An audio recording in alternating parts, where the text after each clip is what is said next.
नमस्कार मित्रों, अब हमें हिंदू शब्द को छोड़ना पड़ेगा क्योंकि हिंदू शब्द एक विदेशी शब्द है और फारसी भाषा में उसका अर्थ चोर, डाकू, गुलाम, काला इत्यादि है, जो एक गाली के रूप में है।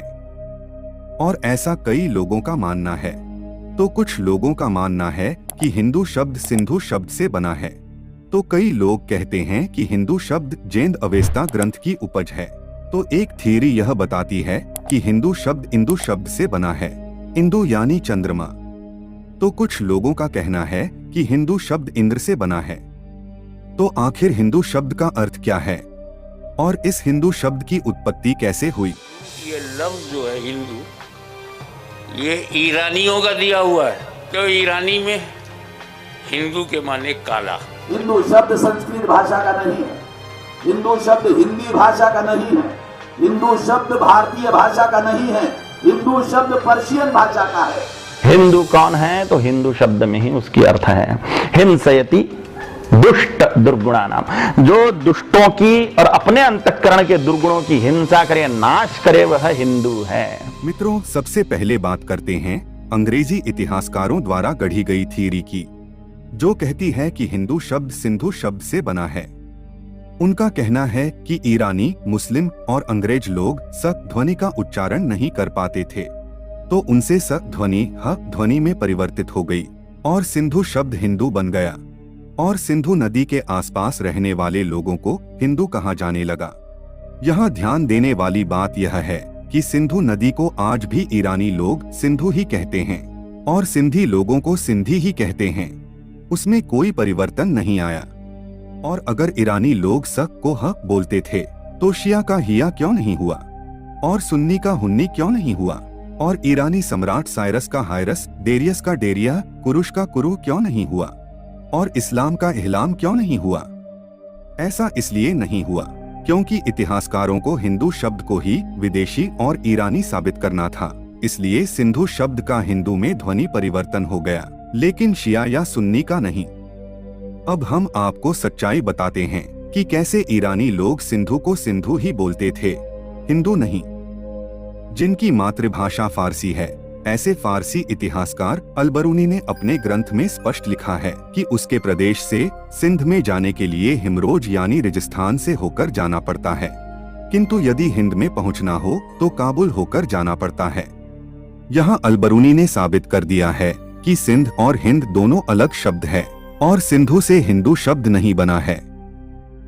हिंदू शब्द को सिंधु से बताना अंग्रेजी और वामपंथी इतिहासकारों का बहुत बड़ा षड्यंत्र है और इसी षड्यंत्र के चलते यह लोग दूसरी थियरी देते हैं कि हिंदू शब्द पारसियों के पवित्र ग्रंथ जिंद अवेस्ता में पाया जाता है।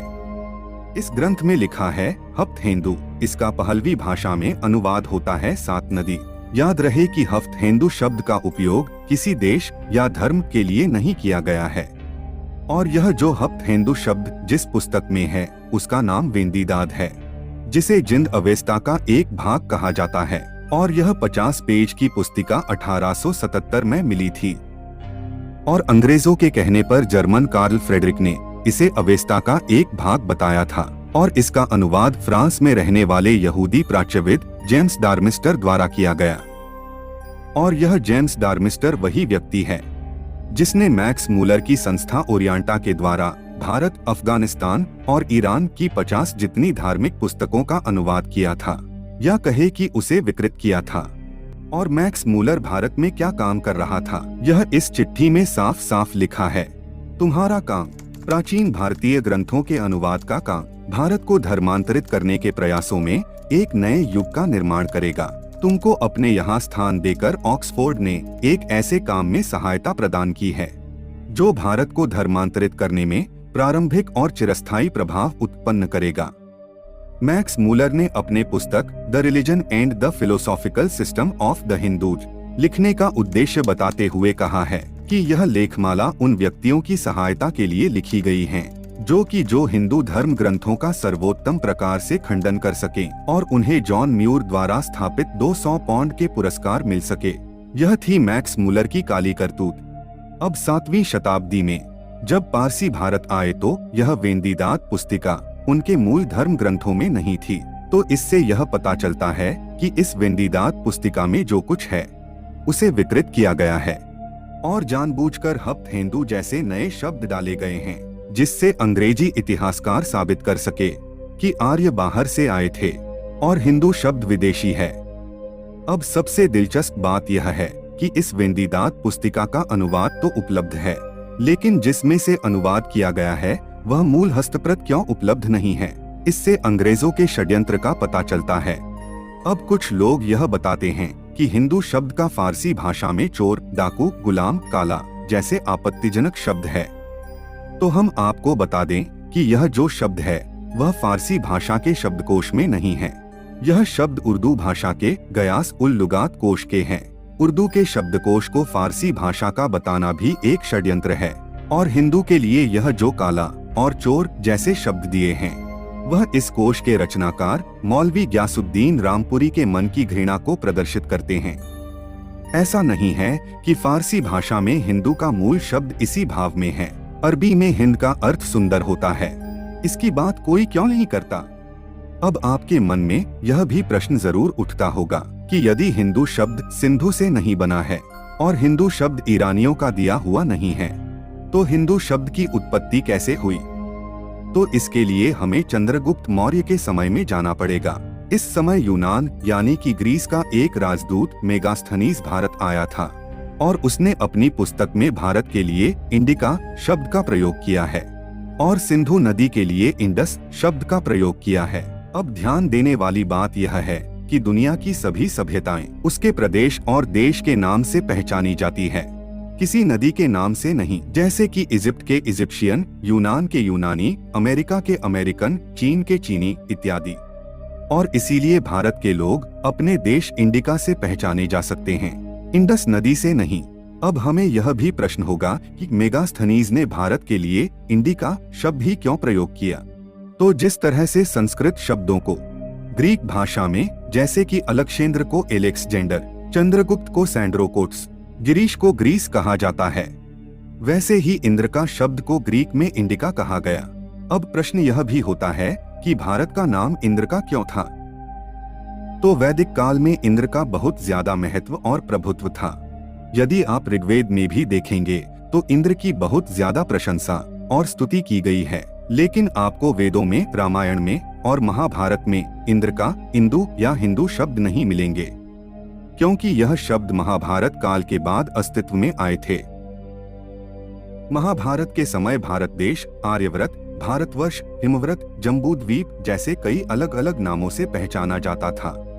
आपको तो पता ही होगा कि पांडवों ने इंद्रप्रस्थ नाम का शहर बसाया था और जब पांडव कौरवों के साथ जुआ खेलते हुए इंद्रप्रस्थ और अपना सब कुछ हार चुके थे और पांडव वन में भावी महायुद्ध की तैयारी कर रहे थे, तब भगवान श्री कृष्ण शांति प्रस्ताव लेकर कौरवों के पास गए और कौरवों से कहा कि पांडवों को राज्य के लिए यदि 5 गांव दे दिए जाएं, तो यह युद्ध रुक सकता है। इस पर दुर्योधन ने कहा कि मैं पांडवों को सुई की नोक जितनी भी भूमि नहीं दूंगा। और इसके बाद महाभारत का युद्ध हुआ। जिन 5 गांवों को पांडवों ने मांगा था उन्हें पांडवों ने ही बसाया था और इन गांवों के नाम के पीछे प्रस्थ शब्द लगाया था, जो अपभ्रंश होकर पथ हो गया। महाभारत के अनुसार यह 5 गांव इस प्रकार थे।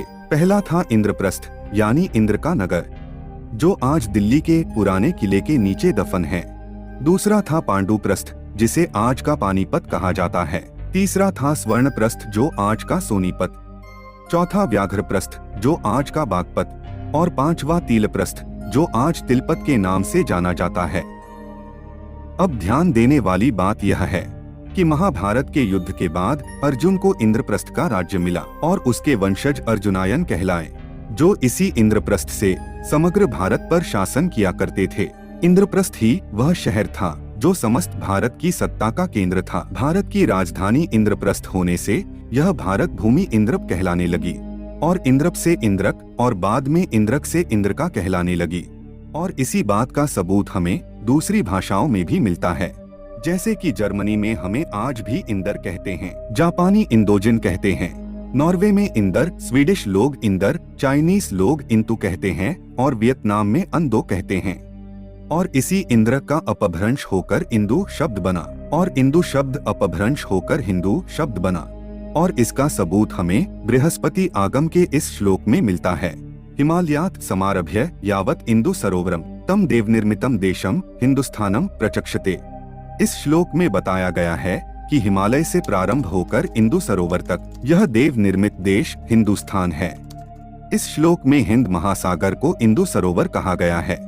इंदु देश का महासागर इंदु सरोवर और हिंदुस्तान से हिंदुस्तान बनना स्वाभाविक है। अब हम आपको बता दें कि जिस तरह से अक्कदी भाषा के शब्द असु यानी कि उठते सूर्य का देश और इसी असु शब्द से एशिया शब्द बना, वैसे ही इंदु शब्द से इंडिया शब्द बना।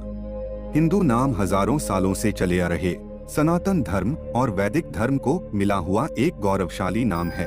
सुप्रसिद्ध फ्रांसीसी लेखक जाकोलिएट ने अपने एक ग्रंथ में लिखा है, हिंदू एक ऐसा शब्द है, एक ऐसा नाम है जिसके उच्चारण से मग्न हृदय में फिर आशा का संचार हो जाता है, क्षीण देह में बलस्रोत फिर वेग से बहने लगता है।